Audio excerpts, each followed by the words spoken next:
বিসমিল্লাহির রহমানির রহিম। আসসালামু আলাইকুম।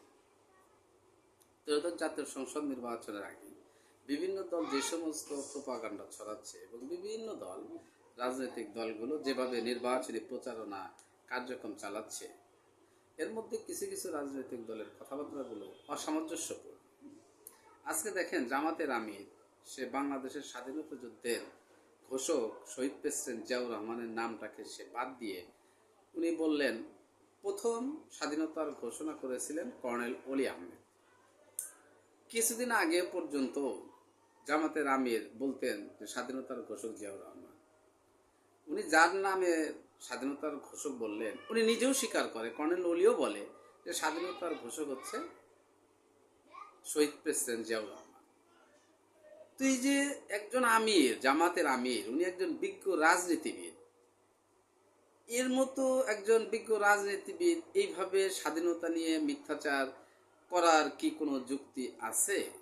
সে এটা কেন করলেন? কেন এই সব কথাগুলো বলেন? ওনার মুখে এগুলো শোভা পায় না। উনি নিজে যেহেতু একজন আমির হয়েই কথা বলেন, তার কর্মীরা কি শিখবে তার কাছ থেকে? সে কিছুদিন আগে বলছে যে শহীদ প্রেসিডেন্ট জিয়াউর রহমান, এরা এই দেশের 20 কোটি মানুষ জানে এই ইতিহাস এগুলো। তো তারা ক্ষমতায় আসে নাই, ক্ষমতার লেশমাত্র তাদের মধ্যে নাই, কিন্তু ইতিহাস বিকৃতি করা শুরু করে দিল। এটা কেমন রাজনীতির শিষ্টাচার তার মধ্যে?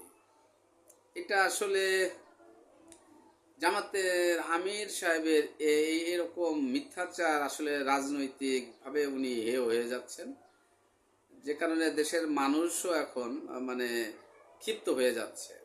যে একে তো তারা স্বাধীনতাকে বিশ্বাসই করে না, স্বাধীনতাটাকে, এদেশের স্বাধীনতাটাকে তারা মানেই না, এদেশের স্বাধীনতার প্রতি তাদের কোনো শ্রদ্ধাবোধই নাই। তারপরেও যদি স্বাধীনতার একটা ইতিহাস যে শুধু বিকৃতি করে, তাহলে এটা কেমন কথা?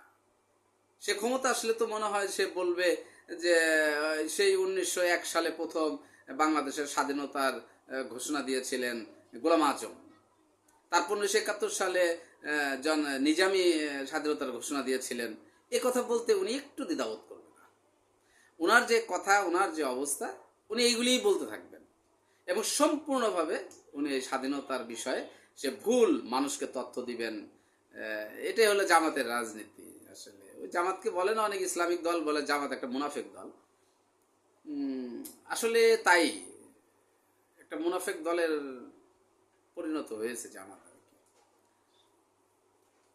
আগামী 12ই ফেব্রুয়ারিতে এদেশের মানুষ জামাতকে একটা উচিত শিক্ষা দিবে।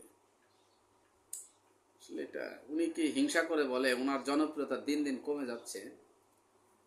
দেখা যাবে 10 তারিখ আস্তে আস্তে জামাতের জনপ্রিয়তাটা একদম 50%-এর নিচে নেমে যাবে ওনাদের এই সমস্ত কর্মকাণ্ডের কারণে।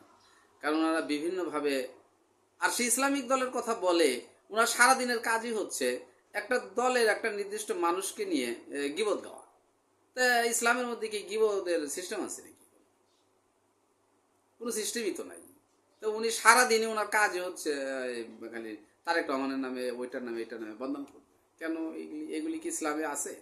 আপনি দলের ব্যাপারে কথা বলতে পারেন, নিজের কথা বলেন। উনি নিজের কথার চেয়ে একদম আওয়ামী লীগের হাসিনার মতো নিজের কথা বলে না, উনি বিএনপির কথা বলে, বিএনপির নেতাদের কথা বলে, নিজের কোনো কথা নাই। কারণ নিজের কথা তো আসলেও নাই।